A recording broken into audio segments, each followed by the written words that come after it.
Magandang hapon sa inyong lahat. Ito po si Herbert Curia, author-promoter ng Bible Lights Promotion. Kakibat ang ating pananalig sa ating banal na Panginoon Diyos. Banal na Panginoon sa Kristo at gabayan ng kaliwanagan ni Banal Santa Maria ay ating pong ibinabahagi sa inyo sa linggong ito. Ang mensahe ng ating banal na Panginoon Diyos. Ang tema ng mensahe ng ating banal na Panginoon Diyos ay ang pagkakaloob ng Diyos ng hustisya o katarungan. Manampalataya sa Diyos upang mapagtagumpayan ang kasamaan. Ngayon po ibabasahin ko sa inyo mga mensaheng ito mula po sa Bagong Tipan o Mabuting Balita ng Paghahari ng ating banal na Panginoon Diyos sa pamamagitan ng banal na Panginoong Jesucristo. Ito po ang mensahe. Ayon po dito kay Apostol San Lucas, Kabanata 18, talatang 3 hanggang 7. Ito po ang mensahe. Sa lungsod ding iyon ay may isang babaeng balo na punta ng punta sa hukom at humihingi ng katarungan. Tinanggan siya ng hukom sa loob ng ilang panahon.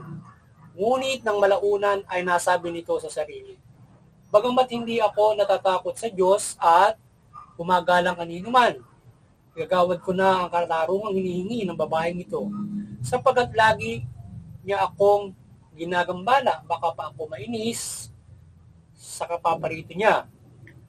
At winika ng Panginoon, narinig niyo sinabi ng masamang hukom, hindi pinagkait ng Diyos ang katarungan sa kanyang mga hinirang na dumarating sa kanya araw-gabi, bagamat tila nagtatagal yaon. Patuloy po natin kay Apostol San Juan, Kabanata 8, talatang 15 hanggang 16. Ito po ang mensahe. Humahatol kayo ayon sa paghatol ng tao. Ngunit ako ay humahatol ngunit hindi ako humahatol kanino man. Humatol man ako, tama ang aking hatol, sapagkat hindi lamang ako ang humahatol, kundi ako at amang nagsugo sa akin. Pagpatuloy po natin sa mga taga-Kolosas, Kabanata 1, talata 13 hanggang 14. Ito po ang mensahe. Inilikas niya tayo sa kapangyarihan ng kadiliman at nilipat sa kaharian ng kanyang minamahal na anak. Sa pamamagitan ng anak, tayo'y pinalaya at pinatawad sa ating mga kasalanan. Patuloy po natin sa mga taga-Hebreo, Kabanata 11, talatang 33, talatang 34. Ito po ang mensahe. Dahil sa pananalig sa Diyos, nakalupig sila ng mga kaharian, gumawa ng matuwid at nagkamit ng ipinangako ng Diyos. Nagpatikom sila ng mga bunganga ng mga leon, pumatay ng mga nagangalit na apoy, at naligtas sa tabak. Sila'y nang mahihina ngunit binigyan ng lakas upang maging magiting sa digmaan, ano pat na pa, urong ang hukbo ng dayuhan. Ito po ang mensahe at salita ng ating banal na Panginoon Diyos sa ating pagbabahagi ng Mabuting Balita o pag-ibanghelyo dito sa pagbabahagi natin sa Bible Lights Promotion. Ating pong masalamatan ang ating banal na Panginoon Diyos, banal na Panginoon sa Kristo, at banal na Espiritu Santo. Gayon din ang banal na Santa Maria. Maraming salamat po, banal na Panginoon Diyos, banal na Panginoon sa Kristo, banal na Espiritu Santo, at banal na Santa Maria. Ngayon naman po ipaliliwanag ko sa inyo ang mga mensaheng ito. Mula po dito sa tema na ang pagkakaloob ng Diyos ng hustisya o katarungan. Manampalataya sa Diyos upang mapagtagumpayan ang kasamaan. Yan. Nais pong ipabatid sa atin ng ating banal na Panginoon Diyos na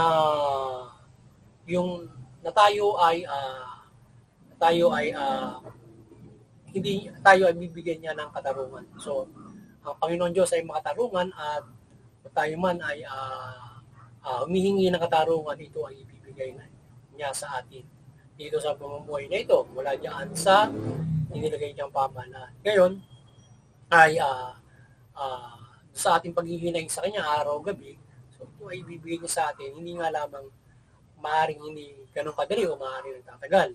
So pero tayo ay binibigyan ng katarungan ng ating banal na Panginoon Diyos, anuman yung halimbawa, kung tayo ay nabiktima ng hustisya o tayo humihingi ng katarungan para sa mga nangyaring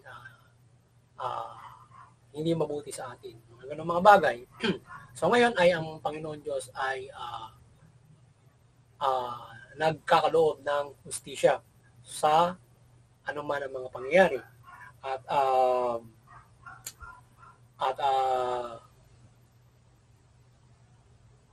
At tayo ay ganyan tayo minamahal ng ating banal na Panginoon Diyos kung tayo ay nakararanas ng injustices. Tayo ay pagkakalooban ng hustisya ng ating banal na Panginoon Diyos. Kagaya ng tayo ay manampalataya ng lubos sa Kanya. Sa pamamagitan ng ating pananampalataya ay matatano natin ang kasamaan. Sa pamamagitan ng ating pananampalataya ay mapapagtagumpayan natin ang lahat, maging sa pagpapairan ng katarungan dito sa ating pamumuhay nito sa tulong ng ating banal na Panginoon Diyos. Yan. Na tayo ay magkaroon ng katarungan sa pamumuhay nito. Kaya ipaglaban natin ang kawastuan at makakabit natin ito sa tulong ng banal na Panginoon Diyos kung dapat ibigay ito sa atin ng ating banal na Panginoon Diyos. Yan. At tayo ay inililigtas ng ating banal na Panginoon Diyos o iniligtas tayo ng banal na Panginoon Diyos doon sa kadiliman o sa kamay ng mga demonyo at patuloy niya tayo inililigtas dito kung tayo ay nananampalataya sa Kanya.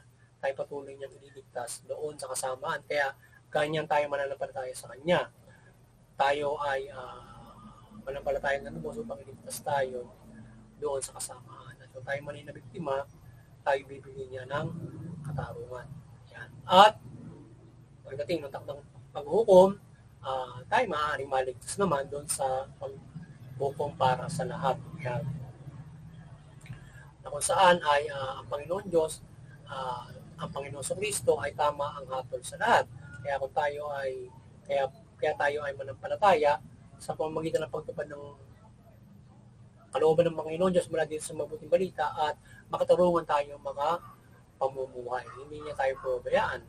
Tayo man ay tayo ay aadya sa masama or else tayo man ay ang Panginoon Diyos ay hindi tayo basta kung tayo nananampalataya, hindi naman niya tayo basta pababayaan. Tayo ay hindi niya pababayaan na mabiktima ng kasamaan or else kung tayo man ay mabibiktima ng kasamaan para tayo nagsasakripisyo para kang sundalo na kumbaga man ay sumaba ka sa digmaan, kung ikaw ay nagbuwis ng buhay doon, yun ang sakripisyo na sinasabi. Ang galing ginawa ng Panginoon sa Kristo, nagsakripisyo siya for that, kaya umabot at nagbuwis ng buhay. So, yung mga ganong mga bagay ay na halimbawa na nararanasan ng tao, yun ay sacrifice na malaking sakripisyo, maraming kapalit na doon sa mga nananampalataya. Ngayon naman ay tayo rin ay yan ay binibigay doon sa mga piling-piling mga maglilingkod sa Kanya, but everybody are pinoprotektahan na niya tayo, ililigtas sa anumang uri ng lalong-lalo na sa kamatayan. Sabagat ang Panginoon sa Kristo ay isinugo niya para bigyan tayo ng buhay. Bigyan tayo ng buhay, iligtas tayo sa kadiliman. Tayo ay gabayan sa mabuting pamumuhay. Ngayon, kung tayo ay magpapatuloy dun sa kasamaan, so pwede tayo mapahamak. Kaya yung kasamaan ay nagdudulot ng kamatayan. Kaya iwasan natin ng paggawa ng demon. Siyempre, napaka-simple practical. Kung lalabag ka sa batas, pwede kang makulong. Yan ang kapahamakan mo. Ngayon, kung mamalasing ka, baka maabuso ka pa. Kung ikaw ay lumawas sa pamalaan, maaari kang madisgrasya ng operatiba, di ba? So, kaya, or else, may mga ibang tao na gagawa ng hindi maganda sa iyo. Di ba? So, kaya tayo ay iwasan natin yung magkakasala. Pagsisihan natin yan upang hindi tayo mapahamak yan. Ang tayo ay isabuhay natin ng mabuting balita at tayo ay panitilihin yung matuwid, mabuti at tayo ay mamumuhay ng makatarungan, mamumuhay tayo ng ligtas sa paggabay ng banal na Panginoon. Aside from ikaw ay talaga para sakripisyo for the sake of good of others. May mga ganun mga bagay. Kaya parang kaya nga ginawa, alam mo, kagaya example na ginawa pa yun sa Kristo. Tinlaga siya ng Diyos to save the world. So everybody, parang ganun din ang mangyayari sa atin. Kung kinakailangan natin, yung buhay natin ay masakripisyo. But kung yan ay ikaw ay nanampalataya sa Diyos at ikaw ay pinaglalaban mo ay ang kabutihan ng banal na Panginoon ayon sa kalooban niya. So, yun yung pinanapanatili mo. So, maaari kang hindi ka mapapahama, maaari kang magbuwis ng buhay through that thing, but God will never let you. Kaya diya kanya lagi sa anumang uri ng kapahamakan. But yung makasalanan tao, sila talaga yung napapahamak na mamatay dahil nga sa kasalanan. So, kapag tayo ay naging makasalanan, vulnerable tayo. Lumalayo sa atin ng Diyos, so naging vulnerable tayo na maaari mapahamak, etc. Kagaya nung may tayo mapahamakin kasamaan ng ibang tao, gobyerno, o ikaw ay nagpuksay ng gobyerno, or else ikaw ay madisgrasya. So, aside from that, ay pwede ka rin puksay ng Diyos dahil sa maraming kasama kang ginagawa. So, meron mga ganun mga bagay. But in the other hand, the Lord God from Jesus Christ is saving us, giving us life. Siyempre, kaya nga, pagbigay buhay ngayon, kasi niya yun, mas mula sa mga demonyo at masasamang tao, nililigtas niya tayo. Ngayon, kung ikaw ay ma-harm na ibang tao, definitely mayroong sacrifice na ginagawa ka. At tinuruan naman tayo ng mabuting balita. Aside from may mga tao masama na ikaw ay may ginagabihan ng konti, pasensya, diba? Tayo ay marunong pasensya, tayo marunong patawad. Magano ba? Not to the extent na ikaw ay basta ka na lamang papayagan ng Diyos na patayin yung sino mang masama kung ikaw ay nanampalataya na sila ligtan niya ng pagkahari. Hindi ka basta papayagan ng gano'n. So there are a lot of mayroong ang sakripisyo ng buhay ng isang nanampalataya ay kapag hindi basta mawawala ito ng walang malaking bagay na kapalit na para sa kabutihan ng marami. Gano'n. Kaya tayo hindi po ba naging makatarungan ng ating buhay kung tayo ay mananampalataya sa banal na Panginoon. So at pagpapairal ng katarungan ng lahat. So ngayon ay ngayon man, kahit man syempre kung napahamak man yung kung napahamak yung naging makasalanan in our legal ways, kung mayroong ano man nangyari, so umiiral yung katarungan na pinaiiran ang katarungan ng ating banal na Panginoon Diyos. Sabagat mayroon namang mayroong in our, ginagabayan naman ng banal na Panginoon Diyos in our pagpapairal ng katarungan sa paggaling din sa Diyos yung pagpapairal ng katarungan ng mga tao. So gumagabayan Diyos ang banal na Panginoon Kristo in pagpapairal ng katarungan ng ating mga kapamalaan. Hindi natin mababayaan na kumento talaga mali. Spare for all. Yan, tinitimbang ng banal na Panginoon Diyos at syempre nagagabayan niya yung mga pamalaan in pagpapairal ng katarungan niya. Sino ba ang wasto? Ito bang mga ganito o ito bang ganito? Yan. Siyempre, ang Diyos ay makatarungan para niyan. So, yun. At muli sana ay nagabayan na naman kayo at tayo ay magkaroon ng malaking pananampalataya upang pairalin natin yung pananampalataya sa Diyos at mapagtagumpayan natin ang anumang uri ng kasamaan. Maging makatarungan tayo. Tayo man ay maaaring na agrabyado, tayo patuloy pa rin manampalataya at ang katarungan ay pairalin natin. Ibigay sa atin ang ating banal na Panginoon Diyos. Yan. Yung hostisya, halimbawa ng gobyerno, bibigay niya yun kung tayo ay kahit na abusado pa nasa gobyerno, magbibigay ng hostisya yan kapag tayo ay kung tayo ay hostisya para sa kanya.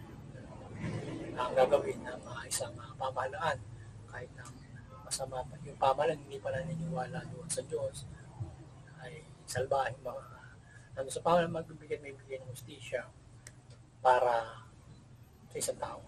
Ganun ang example na ginawa ng Panginoon. But kahit na ganyan pa yung kapamahalaan mo, makamit mo hostisya.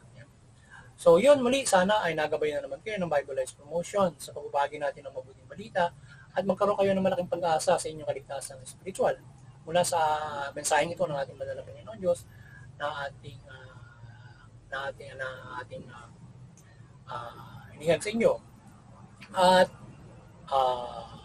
ating ipinaliwanag.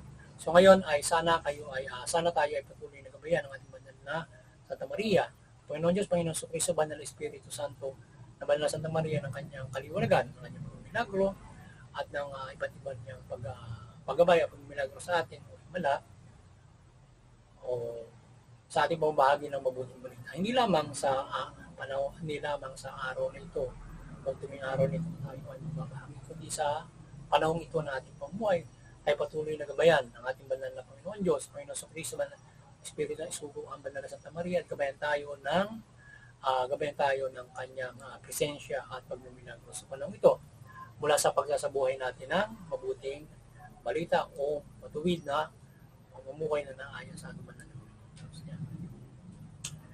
At doon sa CBCP, doon sa Interfaith Unity, patuloy na maliwanagan ni Banal na Santa Maria yung bawat mga relihiyon at yung bawat mga relihiyon mag-unawaan sa paniniwala at nang hindi nagkakaroon ng sigalutan o nauwi sa pagtatalo, diskusyon at nauwi sa karahasan at digmaan.